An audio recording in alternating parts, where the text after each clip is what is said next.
I'm a saint, I'm gonna live it unashamed. All of my days are for Jesus, all of my words gonna see this. I'm not broken, I am saved, all my sins are washed away. I got a brand new identity, I died to myself and he lives in me. Lives in me. I'm not who I used to be. Cause your love's got a hold on me. I'm a believer in the power of Jesus. Yeah, I'm a believer. Yeah, I'm not who I used to be. Cause your love's got a hold on me. I'm a believer in the power of Jesus. Yeah, I'm a believer. Hey, I'm a saint.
So ang main kasalanan nating mga tao, mga anak, ay yung hindi pagkilala sa ating Panginoon. Dahil kahit maging mabuti ka sa kapwa mo, ipamigay mo yung pera mo, pero hindi mo kilala ang Panginoon Jesus, impyerno pa rin. Dahil hindi mabubuting gawa ang magliligtas sa atin, kundi ang ating Panginoon Jesus. To deliver the Word of God, please welcome Pastor Joshua Ryan Taghoy. Good morning po sa bawat isa sa atin, and I hope na lahat po tayo ay nasa mabuting kalagayan, pinagpapala tayo ng ating Panginoon, at I hope na masaya po kayo sa inyong mga pang-araw-araw na ginagawa. Ngayon po ay ito po yung paglo-launch natin ng simbahay, or yung bahay natin ay maging simbahan. Okay? So, hindi po ito yung kaisipan na pupunta tayo sa inyong mga tahanan. Okay? Kundi kayo mismo sa loob ng tahanan ninyo ay yung ating mga bahay ay maging lugar kung saan ang ating Panginoon ay talagang present. Okay? So, simbahay, ito po ay naglalayon na dalhin ang salita ng Diyos at presensya ng Diyos sa bawat tahanan.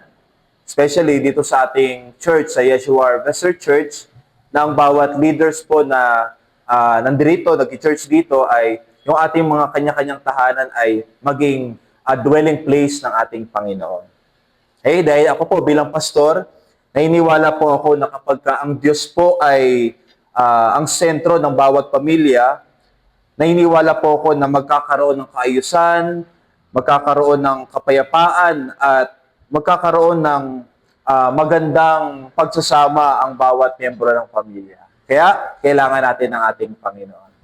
O bago po tayo magsimula sa ating pag-usapan, allow me to pray. Father God, salamat po sa araw na ito. Patuloy ka po namin ina-acknowledge at wini-welcome. Patuloy po, Lord, na bigyan mo po kami ng pangunawa pagdating sa iyong salita. Alisin mo po, Lord, lahat ng mga distraction sa aming mga isipan, sa aming mga puso, mga pagdududa, mga alalahanin, mga gawain, Panginoon, na kailangang unahin. Lord, alisin mo po muna, Panginoon, yung mga bagay na yan upang ang aming focus ay maitoon namin sa iyo at sa iyong salita. Salamat po at pagpalain mo po, Panginoon, ang bawat isa. Tanging pangalan ni Jesus, Amen and Amen. So ngayon po, samahan niyo ako sa Genesis chapter 6. Actually, buong chapter po ito, pero ikukwento ko na lamang po. Then may i-highlight po ako mga verses na yun po ang mga babasahin natin. Sa Genesis chapter 6 verse 1 hanggang 8, dito po inilahad yung kasamaan ng sangkatauhan. Ito po ay yung panahon ni Noah or ni Noe. So, nung time po na yan ay marami na pong tao sa mundo, at ang mga nilalang mula sa langit ay napunta sa lupa, at sila po ay namimili ng kanilang mga asawa. At the same time, dito na rin po si Lord nagbigay ng hangganan sa buhay ng isang tao. So meron po ba kayong idea kung anong edad or kung anong edad ang hangganan ng isang tao? O sabi po ng Bible, hanggang 120 years na lang po. Okay? Bakit po? Bakit nilimitahan ng Diyos? Nang dahil po sa kasamaan, kasalanan nating mga tao.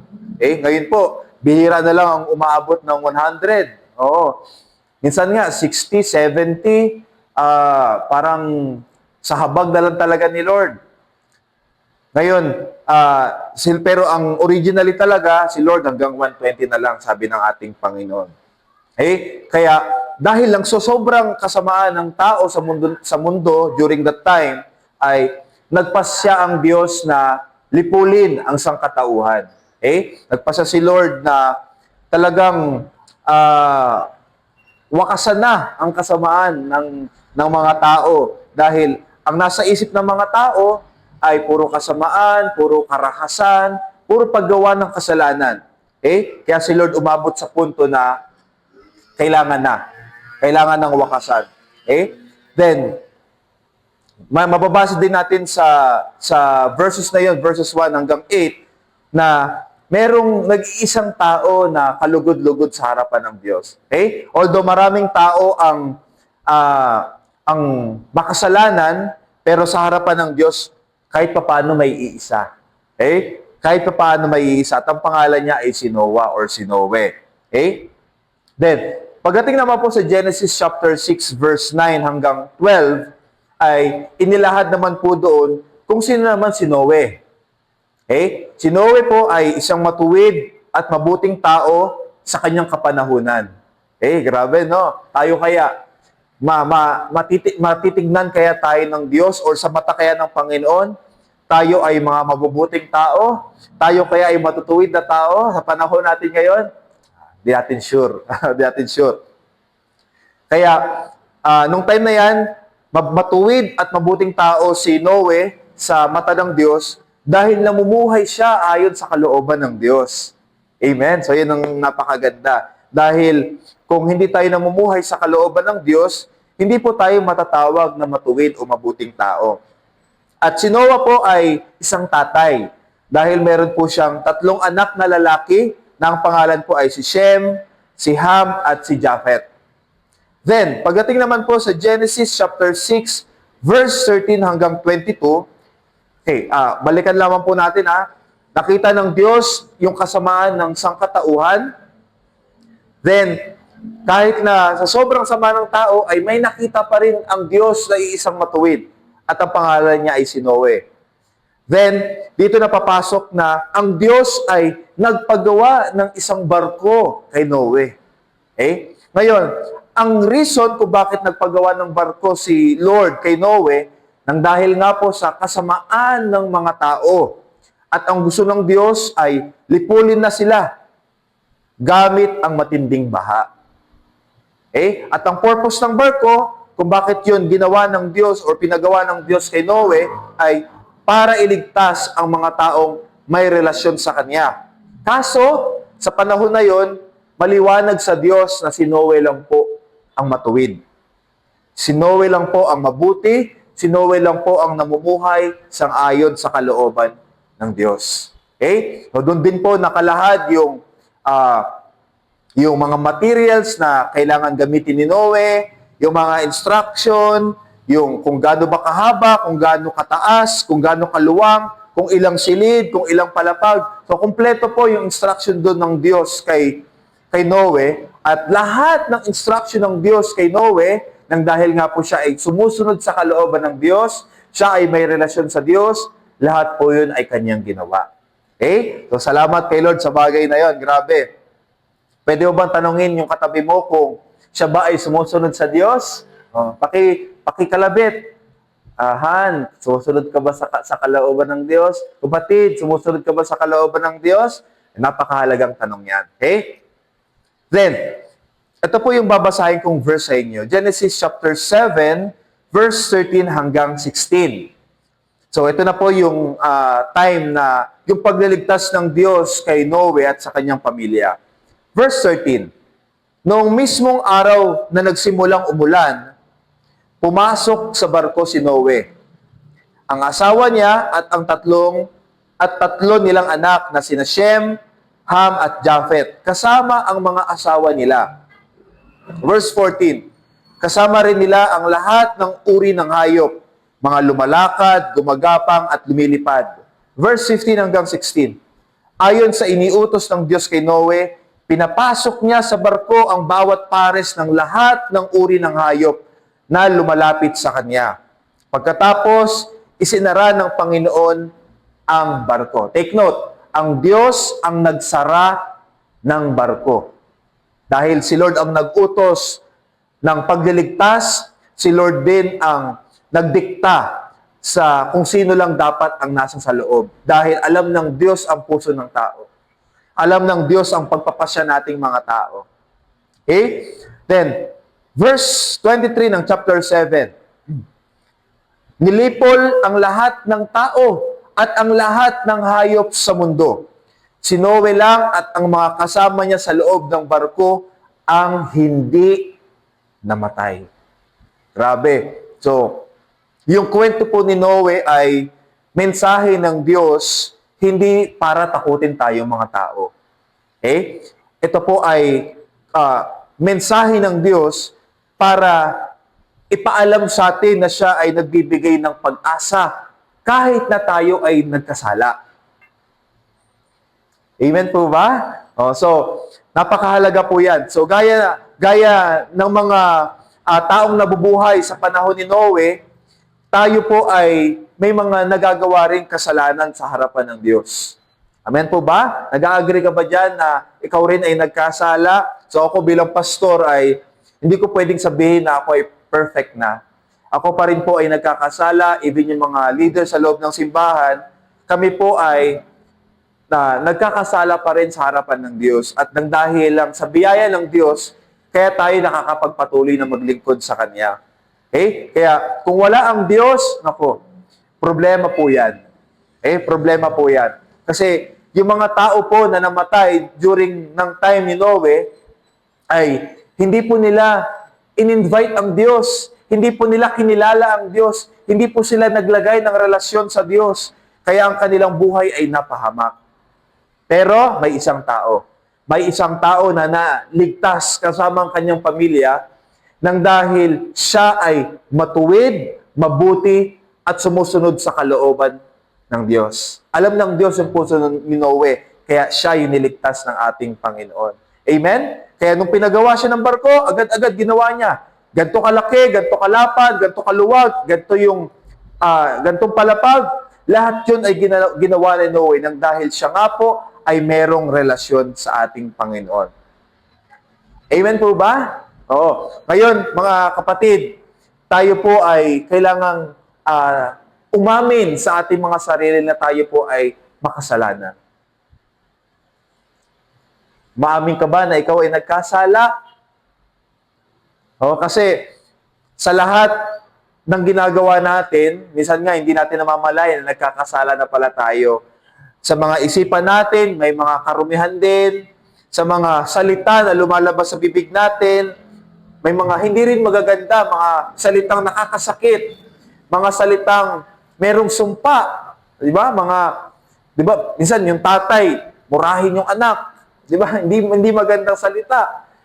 Tatay na dapat magpalakas ng loob ng pamilya, minsan sila pang maging dahilan para i-down yung family or yung nanay na pagkagising sa umaga, ang dami kagad na mga masakit na salita, di ba? Or even mga anak, nakakapagsalita na rin ng hindi maganda sa kanilang mga magulang. So ano pong ibig sabihin nun? Lahat ng tao ay nagkakasala. Sa isipan, sa pananalita, at even sa gawa natin. May mga gawa rin tayo na akala natin tayo lang ang may alam. Di ba? O tayo lang ang may alam, pero lahat po yan ay hayag sa harapan ng ating Panginoon. Kaya wala pong pwedeng magsabi sa atin na ako ang pinakamatuwid sa na nabubuhay sa mundo na to. Dahil nung time din na yan, si Lord ang nagsabi. Si Lord ang nagsabi na si Noe ay kalugod-lugod sa kanyang harapan. Okay? May mga bagay tayong nagagawa na hindi katanggap-tanggap sa Diyos. Kaya kung tayo ay nabubuhay sa panahon ni Noe, baka nagsuswimming na tayo sa baha. At nang dahil yung baha na yon ay hindi lang gabewang, hindi lang galeeg, yun po ay mataas na baha. Natabunan ng mga matataas na bundok, lahat. Kaya nga si Lord nagpagawa ng barko. Kaya walang nabuhay nung time na yan. Outside, doon sa barko na pinagawa ng ating Diyos. Tingin mo ba, mabubuhay ka noon? Hindi rin. Mabubuhay ka kung ikaw ay makapasok sa barko. Amen po ba? Oo. Kaya ngayon po wala nang baha na lilipol sa atin. Kasi until now, tayo po ay nagkakasala pa rin. Tama ba? Gaya na nabanggit ko kanina, even ako, pastor, nagkakasala pa rin. Lahat tayo ay meron pa rin kasalanan. Pero ngayon po, wala nang baha na lilipol sa atin. Pero, may nag-aantay po na matinding kaparusahan para sa mga taong ang buhay ay gumawa ng kasalanan at hindi tumatanggap sa ating Panginoong Hesus. Romans chapter 6 verse 23, i-connect ko po ito doon sa New Testament. Verse 23 ng Roma chapter 6, sapagkat ang kabayaran ng kasalanan ay kamatayan. Ngunit ang kaloob ng Diyos ay buhay na walang hanggan sa pamamagitan ni Kristo Jesus na ating Panginoon. So, himay-himayin po natin. Ulitin ko po, lahat tayo ay nagkasala. At sabi rin po yun sa Book of Romans chapter 3, na lahat ng tao ay nagkasala at walang nakaabot sa pamantayan ng Diyos. Okay? At sabi diyan sa chapter 6, verse 23 ng Book of Romans, sapagkat ang kabayaran ng kasalanan ay kamatayan. So kung ang lahat ng tao ay nagkasala, meron tayong kailangang bayaran na kamatayan. Amen? Lahat tayo ay merong dapat bayaran na kamatayan. Pero kumpletuhin natin yung sinabi doon. Sapagkat ang kabayaran ng kasalanan ay kamatayan. Ngunit, meron pang, may pa-wait si Lord. Teka lang. May wait, may kadugtong na magandang balita. Ngunit, ang kaloob ng Diyos ay buhay na walang hanggan sa pamamagitan ni Kristo Jesus na ating Panginoon. So, lahat tayo ay nagkasala at ang kasalanan ay ang kabayaran nito ay kamatayan, pero ang Diyos ay merong kaloob na buhay na walang hanggan sa pamamagitan ni Kristo Jesus na ating Panginoon. So, bakit sa pamamagitan ni Kristo Jesus na ating Panginoon natin makukuha yung buhay na walang hanggan? Dahil siya po ang naging kabayaran para matubos tayo sa ating kasalanan. So kanina, yung kasalanan natin ay merong kabayaran na kamatayan.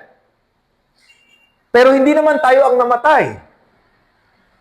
Dahil merong namatay para sa akin at para sa iyo. Para sa lahat ng mga tao, meron nang namatay. Walang iba kundi ang ating Panginoong Hesus. Kaya ang ating Panginoong Hesus, ang kanyang kamatayan ay naging kabayaran para ang bawat isa sa atin ay hindi na magbayad ng kamatayan. Amen? Na-appreciate mo ba doon si Lord? Dahil, birin mo kung araw-araw tayo nagkakasala, then kung ikaw ay nabubuhay na for 30 years, o sabihin natin, nagkaroon ka na ng isip, 10 years old, doon ka na namulat sa kasalanan. For 20 years ng buhay mo, nagkasala ka. Grabe, kung bibilangin natin lahat yun, ay para bang grabe. Grabe yung bigat ng kasalanan natin sa harapan ng Diyos. Pero lahat ng yun ay in-erase ng Diyos nang dahil ibinigay ng ating Panginoong Hesus ang kanyang buhay para sa atin. Amen? Pwede mo palakpakan doon ang ating Panginoong Hesus. Grabe, sobra ko na-appreciate doon si Lord. Dahil kahit na ako'y nagkasala, siya pa rin yung gumawa ng paraan para ako ay hindi na mapahamak. Kundi magkaroon ng buhay na walang hanggan na pangako ng Diyos para sa atin. Amen? Si Jesus na po ang nagbayad para sa kasalanan natin. Para hindi na tayo mamatay sa cross. Hallelujah. So ngayon po, wala nang barko na gagawin at wala nang sasakyan para maligtas tayo. Okay? Ang kailangan na lang natin gawin ay iharap yung sarili natin sa ating Panginoong Hesus at tanggapin siya bilang Diyos at ating tagapagligtas. Wala ka nang kailangan gawing barko ngayon. Amen? Wala ka nang kailangan sakyan pa. Ang kailangan mo na lang, buksan yung puso mo at papasukin mo ang ating Panginoong Hesus. Grabe, hindi ka na pinahirapan ni Lord. Amen ba? Nung time na yon, si Noah pa ang gumawa ng barko at siya pa ang pumasok. Pero ngayon, bubuksan mo na lang yung puso mo at hayaan mo na si Jesus na ating Panginoon at tagapagligtas ang pumasok sa puso. Wow, grabe. Hindi ka na pinahirapan ni Lord. Hindi na tayo pinahirapan ng ating Panginoong Jesus. Amen? Ang kailangan mo na lang, papasukin siya sa buhay mo at maniwala na ang ating Panginoong Jesus ay namatay sa cross, siya ay nailibing, at paglipas ng 3 araw, siya ay nabuhay na magmuli. At ngayon ay nakaupo sa kanan na trono ng ating Diyos, Ama. Amen? Ikaw ba ay naniniwala na ang tagapagligtas mo ay ang Panginoong Hesus? Ikaw ba ay naniniwala na siya ay Diyos? Ikaw ba ay naniniwala na siya ay Panginoon? Hallelujah! Kailangan mong maniwala kung gusto mo magkaroon ng buhay na walang hanggan. Sa ngayon, hindi pa natin ma-appreciate yung eternal life kasi buhay pa naman tayo. Amen? Hindi pa natin ma-appreciate yung eternal life na yan. Kaya yung ibang tao, ayaw nilang makinig ng salita ng Diyos. Pag sinabing, pwede ko bang i-share sa iyo si Jesus Christ? Busy ako, marami akong ginagawa. Ayoko ng ganyan. Ang baduy-baduy niyan. Kasi hindi pa natin ma-appreciate yung eternal life. Pero ang buhay po ay temporary lang. Ang buhay po ay may hangganan. Wag mong sabihin na, tatagal pa naman ako ng 80 years old, tatagal pa naman ako ng 120 years old. Gusto ko pong sabihin sa inyong lahat na ang kamatayan po ay kakatok sa buhay ng isang tao sa oras na hindi natin namamalayan. May bata na namamatay. Merong bata na nasa sinapupunan pa lang, namatay na. Merong binata, merong elementary student. Hindi natin pwedeng sabihin sa Diyos na ganito ako oras mamamatay. Kaya ganito ko na rin oras na tanggapin si Jesus. Hindi po. Ngayon na po ang pagkakataon para papasukin mo ang ating Panginoong Hesus sa buhay mo. Amen? Sa Panginoong Hesus, may kaligtasan, may proteksyon, may pabor at may pagpapala. Nung pumasok si Noe sa barko, yung provision ay nandoon, yung protection ay nandoon, yung kaligtasan ay nandoon. At paglabas nila ng barko, doon pinakita ulit ng Diyos. Sa pamamagitan nila, nagkaroon ulit ng panibagong salinlahi. Amen? Grabe. Mabuti ang ating Diyos. Mabuti ang ating Panginoon. Kaya kailangan mong paniwalaan yung ginawa ng ating Panginoong Hesus para sa iyo. Ngayon po, kung napapanood mo ito, ay malamang pinilit ka. Maaring pinilit ka ng anak mo, ng kapatid mo, ng asawa mo para panoorin ito. Alam mo po kung bakit? Kasi gusto nung someone na yon na nag-invite sa'yo manood dito na makatanggap ka rin ng kaligtasan. Gaya ni Noe, ito pong maganda sa ating Diyos. Si Noe lang naman yung nakita ng Diyos. Sabi ng Biblia, si Noe ang nag-iisang matuwid sa harapan ng Diyos. Amen? Pero, bakit isinama ng Diyos yung kanyang sambahayan doon sa loob ng barko? Kung si Noe lang naman yung nakita niya na matuwid. Ayun ba? Oo. Ako naniniwala po ko na kapag matino kasi ang tatay, kapag merong faith ang tatay, maipasa niya yun sa kanyang mga anak. Kapag may relasyon ang tatay sa Diyos, mayroong pananampalataya sa Diyos, maipasa niya yun sa kanyang anak, sa kanyang asawa, sa kanyang buong sambahayan. Amen? Kaya si Lord, naniniwala ko na kinonsider yun ng Panginoon. Sabi ng Bible, sa Acts, or sa Aklat ng mga Gawa, chapter 16, verse 31, believe in the Lord Jesus and you will be saved. Maniwala ka sa Panginoong Hesus at ikaw ay maliligtas. Ikaw at ang iyong sambahayan. Hindi automatically na maligtas agad yung sambahayan mo, kundi nang dahil naniwala ka sa Panginoong Hesus, nais mo rin na yung sambahayan mo ay maligtas, kaya ilalapit mo rin sila sa Diyos. Kaya kung bakit po kayo pinipilit na manood, mag-church, makilala ang Panginoong Hesus, dahil ayaw po namin na ang kaligtasan ay maging limitado lang sa mga merong relasyon sa Diyos. Kundi ma-extend ito maging sa aming mga magulang, sa aming mga kapatid, dahil ang kaligtasan po ay para sa lahat.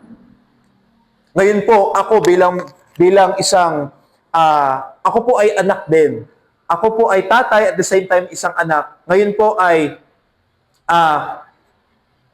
ang nais ko po ay hindi lang ako ang makatanggap ng kaligtasan mula sa Panginoong Hesus, kundi magkaroon din ng kaligtasan ng aking magulang, ang aking mga kapatid. Yun po ang dream ko, pinaka-dream ko sa aking pamilya. Kaya, nung ako po ay nagsimula maglingkod kay Lord, ako pa lang po yung nag-serve noon sa ating Panginoon. Talagang nagpursige po ako na, Lord, mag-serve talaga ako sa iyo, Lord. Basta alalahanin mo yung pamilya ko. So ngayon po, masabi ko na yung aking mama at papa, nagkukontinue na po sila sa paglilingkod kay Lord. Yung mga kapatid ko, nasharean ko na rin po sila ng salita ng Diyos. At umabot na po, may mga pizza na rin po ako na nagsuserve sa ating Panginoon. So, yun po kasi ang dream ng ating Panginoon. Amen? Kaya actually, pinamagatan ko po itong title na to, na Your Family Belongs to Jesus. Ang pamilya po natin ay belong sa ating Panginoong Jesus. Itong pamilya po natin ay dapat ang sentro po ay ang ating Panginoong Jesus. Ang pamilya po natin ay dapat merong relasyon sa Panginoong Jesus. Bakit? Dahil bukod sa meron ka ng kaligtasan, meron ka ng kapayapaan, ayusin pa ng Panginoong Jesus yung bawat individual sa loob ng pamilya. Amen? So ngayon po ay kung naniniwala ka na ang ating Panginoong Jesus ay mabuti, na ang ating Panginoong Jesus ay namatay para sa iyo, kung naniniwala ka na ang ating Panginoong Jesus ay siya ay muling nabuhay mula sa mga patay, nais kitang imbitahan sa panalangin. Okay? At ang panalangin na ito ay maikli lang, simple panalangin lang. Sundan mo lamang ako, pero ang pinaka-importante dito ay yung galing sa puso mo yung panalangin. Okay? Panginoong Jesus, ako po ay makasalanan at hindi nararapat para makasama mo sa langit. Ngunit, ako po ay nagpapasalamat dahil ikaw ay namatay para sa aking mga kasalanan. Panginoong Jesus, naniniwala po ako na ikaw ay namatay, inilibing, at paglipas ng 3 araw, ikaw ay nabuhay muli. Panginoong Jesus, naniniwala po ako mula sa aking puso na ikaw ay Diyos, ikaw ay Panginoon, at ikaw ay tagapagligtas. Isulat mo po ang aking pangalan sa aklat ng buhay diyan sa langit. Panginoong Jesus, magmula po sa araw na ito, nais ko na mamuhay sang-ayon sa iyong kalooban. Ako na naman po mag-pray. Panginoong Jesus, marami pong salamat dahil kami po ay iniligtas mo mula sa kapahamakan. Salamat po dahil ginawa mo ito ng dahil sa matindi mong pag-ibig sa bawat isa sa amin. Dalangin ko, Panginoon, na ang bawat pamilya na nanonood sa oras na ito ay pagpalain mo, i-restore mo yung kanilang family, ibuhos mo, Panginoon, yung pabor, yung pagpapala sa bawat membro ng pamilya, Panginoon.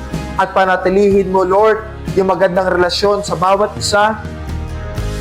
At alisin mo, Panginoon, yung bawat tampuhan, bawat galit, bawat sama ng loob, o mga anumang bagay na hindi pleasing sa harapan mo, Panginoon. At turuan mo po ang bawat isa sa loob ng pamilya na magkaroon ng pag-ibig na gaya ng sa iyo, Panginoon. Lord, maraming pong salamat at patuloy ka naming pinupuri sa oras na ito.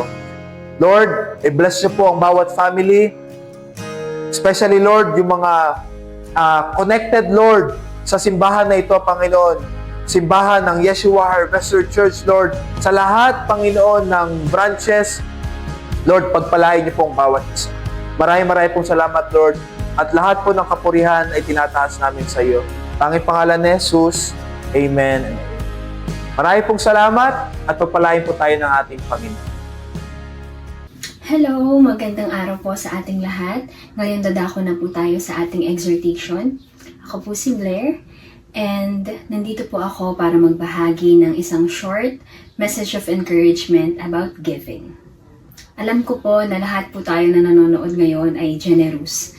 Kasi lahat tayo ay pinagpapala, lahat tayo ay hindi pinagkukulang ng ating Panginoon. Kaya naman automatic na yung pagiging mapagbigay sa atin. Pero ngayon po merong simpleng mensahe ang Lord para sa bawat isa na kapag tayo ay nagbibigay o nagbabalik ng ating kaloob sa Kanya, importante po na merong generous heart, pero hindi lamang po dapat mag-start sa generous heart. When we give, we should give with faith o pananampalataya. Ngayon, ano po ba ang faith? Sabi po sa Hebrews chapter 11 verse 1, ang pananampalataya, faith, ay pagtitiwala na mangyayari ang ating mga inaasahan at katiyakan tungkol sa mga bagay na hindi nakikita. So sa atin pong pagbibigay ngayon kay Lord, tinuturuan po niya tayo na magkaroon ng tiwala sa kung anong kayang gawin ni Lord sa ating pananampalataya. Alam niyo po ba, nireveal sa akin ni Lord na one of the most humble way of showing our faith to God is through giving. Pero po madalas kapag tayo nababawasan yung laman ng wallet natin, mabilis tayong mag-worry, mabilis tayong maging anxious, mabilis tayong mangamba. Pero po ngayon, the Lord wants to remind us na sa ating paglabas ng pera at pagbabalik sa Kanya ng offering, meron po tayong assurance na hindi tayo magkukulang o ni maghihirap. Dahil ang Diyos po, alam niya lahat ng ating mga pangangailangan at kailanman hindi niya tayo pababayaan. So, ang message po ng Lord ngayon sa ating pagbibigay ay simply, don't worry. Sabi po sa Matthew chapter 6 verses 25 to 26, kaya't sinasabi ko sa inyo, huwag kayong mabalisa tungkol sa inyong kakainin at sa inyong iinumin upang kayo'y mabuhay o kaya tungkol sa susuotin ng inyong katawan. Hindi ba't ang buhay ay higit na mahalaga kaysa pagkain at ang katawan kaysa damit? Masdan ninyo ang mga ibon. Hindi sila nagtatanim ni umaani man o kaya ay nagtitipon sa kamalig. Ngunit pinapakain sila ng inyong Ama na nasa langit. Hindi ba't higit kayong mahalaga kaysa mga ibon? Si Lord po ang nag-provide ng ating mga pangangailangan and for sure, knowing God, hindi po siya makakalimot na i-bless ng todo-todo lahat ng nagbibigay sa Kanya ng bukal sa puso. Actually, ina-encourage po ni Lord ang generosity sa Bible. Sabi sa 2 Corinthians chapter 9 verses 6 to 7, tandaan ninyo ito. Ang nagtatanim ng kakaunti ay aani ng kakaunti. At ang nagtatanim naman ng marami ay aani ng marami. Ang bawat isa'y dapat magbigay ayon sa sariling pasya, maluwag sa loob at di napipilitan lamang. Sapagkat iniibig ng Diyos ang kusang nagbibigay ng may kagalakan. In short, para sa lahat po ng nakikinig ngayon, magbigay po tayo ng may kagalakan sa puso, with a generous heart, and of course, ng may matindi at malalim na pananampalataya sa Diyos. Pray po tayo. Heavenly Father, thank you Lord for this day. Salamat Lord for providing us what we need in every season of our lives. And thank you Lord for the gift of family. Salamat Lord dahil ikaw po kahit kailan hindi ka nag-fail na ibigay sa amin ang aming mga pangangailangan. Lord, ito pong aming kaloob, ikaw po ang mag-bless nito Panginoon, and ikaw po Lord ang magbigay sa amin Lord ng success in everything that we do. Salamat Lord, pinupuri ka po namin at sinasamba sa pangalan ni Jesus. Amen.